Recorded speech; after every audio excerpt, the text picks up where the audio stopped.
This is 5 in 10 from Skywatch TV. 5 topics in about 10 minutes, give or take, for Thursday, November 16th, 2023.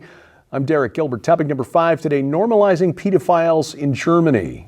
I'm trying to single out Germany specifically. This is just the latest battlefront in an ongoing war to normalize what pedophiles call minor attracted persons. The German Bundestag has accepted a petition outlining children's rights drafted by a man involved in a pro-pedophilia activist organization called Krumma 13, which means Bend 13 or Crooked 13, K13 for short. It's a lobby group which advocates for lowering the age of consent to, well, as low as they can get it actually, and legalizing child pornography. It announced on its website that a resolution developed by the group's founder, Dieter Gieseking, had achieved enough votes to be added to the Constitution in Germany, or the Basic Law.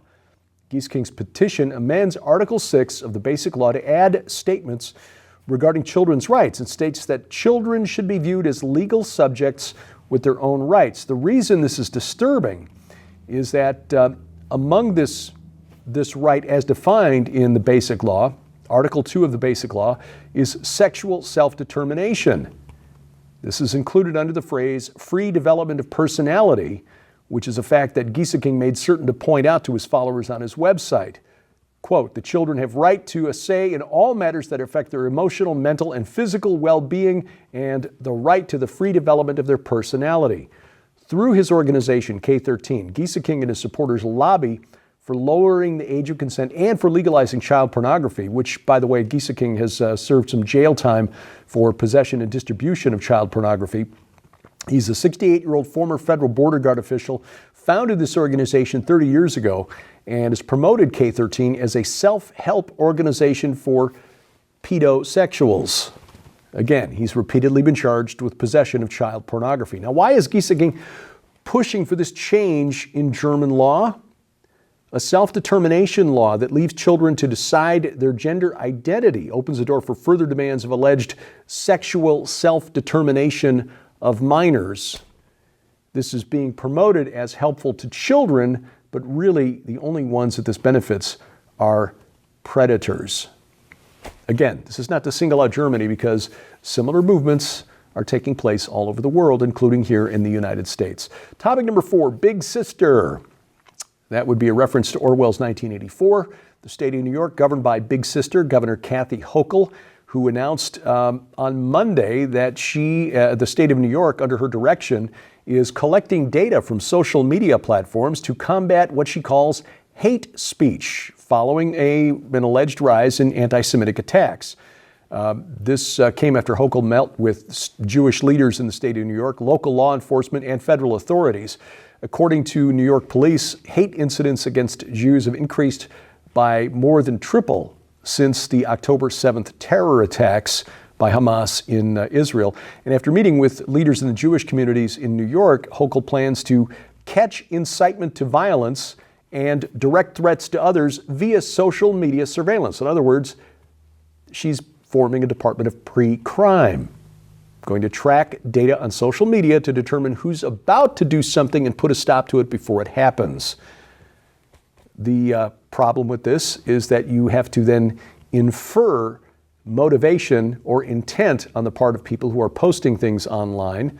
Yes, there is speech out there that is reprehensible, disgusting, but in a society that claims to value free speech. I mean, it is, after all, the First Amendment to the Constitution. That's how important the framers of the Constitution thought it was. Freedom of religious expression and freedom of speech, the First Amendment. But in these United States anymore, as we said earlier this week, it is becoming less and less popular to advocate for free speech. The United Nations, UNESCO, arguing that it should have the right to control what goes on the internet, because while freedom of speech is important, freedom of self-expression should not be infringed upon, but we need regulators controlling what goes on over the internet. The problem with this is that one man's hate is another man's truth. And we don't know who these bureaucrats are who will be policing the internet, looking at social media and how they're defining hate speech. This is a bad idea to grant this kind of power to, and for the record, I mean, there's a reason I'm wearing this little flag pin here. We stand with Israel. We completely reject anti-Semitism in all its forms.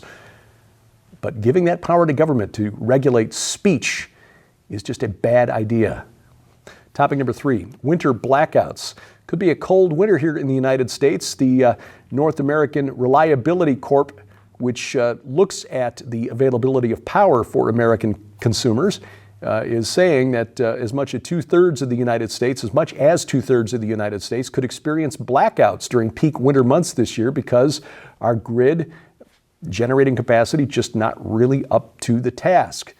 NERC, the acronym North American Power Corp, Reliability Corp, is saying that it's not just the temperatures themselves, it's the mix of power available to us and the grid. Up to a fifth of generating capacity could be forced offline during a cold snap in areas not used to that kind of weather. They also point to the lack of gas transport infrastructure because getting new gas pipelines built to accommodate growing areas where population is increasing almost takes a miracle anymore, or an act of Congress, which in this society is almost a miracle. It's not just natural gas that's a problem, however. Wind and solar are not really conducive to generating reliable power, even in the best of times, but in the winter months. And NERC, for some reason, did not specifically point this out, which is a little surprising. But severe cold affects wind and solar power especially. Wind turbines do not perform well in either wind droughts or severe winds, which you often get during periods of extreme cold. And of course, in the winter months, you've got periods of minimum solar output. That's why it's cold in the wintertime. Again, up to as much as a third of the United States could be in for some real cold this winter if the grid goes down. Topic number 2, San Francisco. We talked about this earlier this week. San Francisco's Mayor London Breed pushed back on Monday against criticism that the only reason her city has cleaned up its streets, getting rid of the homeless camps and so on, is because it's playing host to the Asia-Pacific Economic Summit going on right now. It got underway yesterday, which is bringing some 20,000 corporate CEOs and world leaders, including China's President Xi Jinping, to San Francisco, the city by the bay. She's saying, no, this is not something we've been sitting around waiting to solve. We've been working on this for several years now, except that it only got cleared up the week before all of these high-profile guests arrived in the city. And last Thursday, California Governor Gavin Newsom said, well, yeah, it's true because it's true. Now, he said, we've been working on this for several years, but the APEC summit really kind of focused our attention and got us to. The bottom line is this: it took the motivation of showing off San Francisco to a bunch of foreign dignitaries to actually get the job done. Again, the question is this a temporary solution? Did they just shunt people off of out of the tourist areas? Will they come back after APEC is gone? Or has this actually been a problem that has finally been resolved? I think it's the former rather than the latter. Coming up, news on Noah's Ark. Yes, archaeology is cool. That's next on 5 and 10. We want to make sure that you're aware of the largest giveaway of the year in the We Are Legion Grand Collection. When you order the We Are Legion Grand Collection from SkywatchTVStore.com, you'll receive We Are Legion for We Are Many, Dominions, Cosmo Craters, and Washington, D.C. Unmasking the Ancient Riddle of the Hebrew Year 5785 and the Eminent Destiny of America by best-selling author Dr. Thomas Horn. Divided We Stand, the globalist scheme for a one-world government by Lieutenant Colonel Robert McGinnis, and The Prince of the Power of the Air and the Last Days, Satanology, History, Prophecy, and Technology by Jeffrey W. Martis. But we're just getting started. This must-have collection also includes the breathtaking 2-hour documentary, The Secret Destiny of America, on DVD, featuring Dr. Thomas Horn as he reveals who the God on America's Great Seal and U.S. $1 bill really is, why 72 pentagrams in the Capitol Dome are used to control the ancient Cosmo Craters who rule the nations, the coming incarnation of Antichrist, and much, much more. But that's not all. With the holidays just around the corner, now's your chance to save big and receive solid bonus merchandise absolutely free. Because also included in the We Are Legion Grand Collection are any number of brand new, super quality, overstock gift books, DVDs, or audio sets to add to your library or to give away as gifts this coming holiday season. Sold separately, these items hold a retail value of nearly $150. Yours now for your donation of only $35 plus shipping and handling, so act quickly. You can scan the QR code on your screen using the camera app on your phone for instant access to this special opportunity. This is the largest giveaway of the year, just in time for the holiday gift-giving season, and is available only while supplies last, so don't delay. Visit us at skywatchtvstore.com or call 1-844-750-4985 and ask for the We Are Legion Grand Collection now. Item number 1 today, news from Mount Ararat, where scholars from Turkey, Istanbul Technical University, I hope I get this right, Ibrahim Chechen University and Andrew University believe they've found some very interesting new evidence in the search for Noah's Ark. The group include experts in geophysics, chemistry, geoarchaeology. They collected some 30 samples of soil and rock fragments. According to their results, they determined that there was human activity at this site between about 5500 BC and about 3000 BC, which is the very early stages of the Bronze Age. This site first discovered back in 1959 by a pilot during a reconnaissance flight to map eastern Turkey. This is located about 8 miles south of the peak, the summit of Greater Mount Ararat.